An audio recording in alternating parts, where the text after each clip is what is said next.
Hey, what kind of music do you like? I asked that question because in this installment of Controversial Issues in the Church, we're talking about worship music.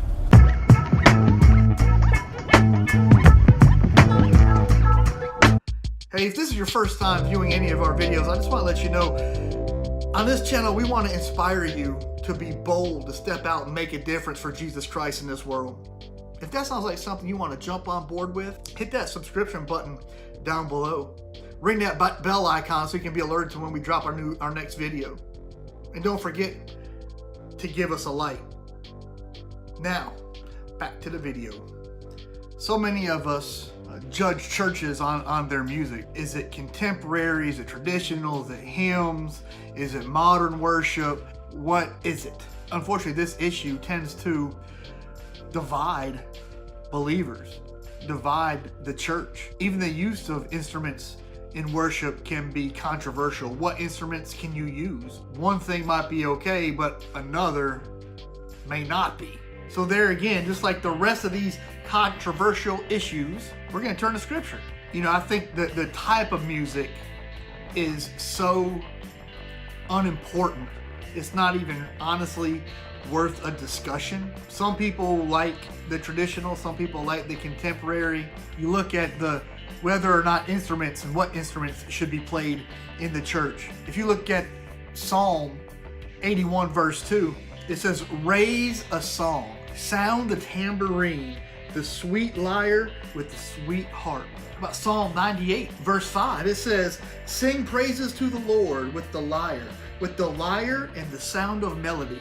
They're using instruments in the Old Testament. If you go to 1 Chronicles 15 verse 16, it says this about David. It says, "David also commanded the chiefs of the Levites to appoint their brothers as the singers who should play loudly on musical instruments, on harps and lyres and cymbals, to raise sounds of joy." What about 1 Chronicles 23:5? This is when David is organizing the Levites.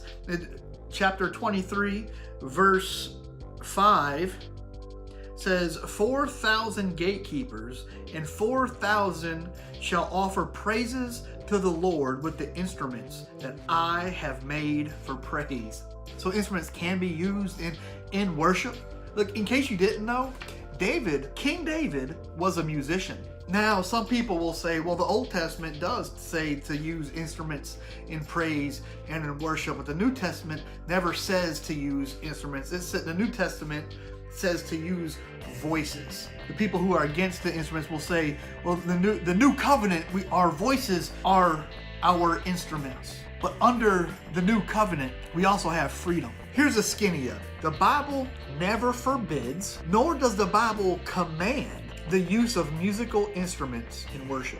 So under this new covenant, as well as the old, the church has freedom to use musical instruments in worship. And the church has freedom not to use musical instruments in worship. Just like a church has freedom to sing contemporary songs, a church has freedom to sing hymns. We have that freedom in the church.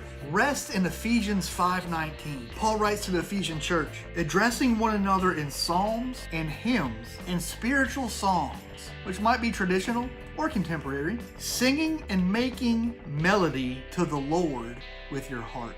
Make melody to the Lord. Whatever you do it to the Lord with all your heart.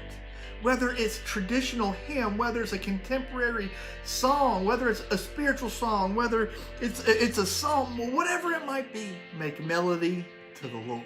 What are some of your favorite praise and worship songs today? What do you prefer? Do you prefer hymns? Do you prefer contemporary songs? What do you enjoy the most? Let me know below. I'd love to hear your thoughts. Thanks for watching.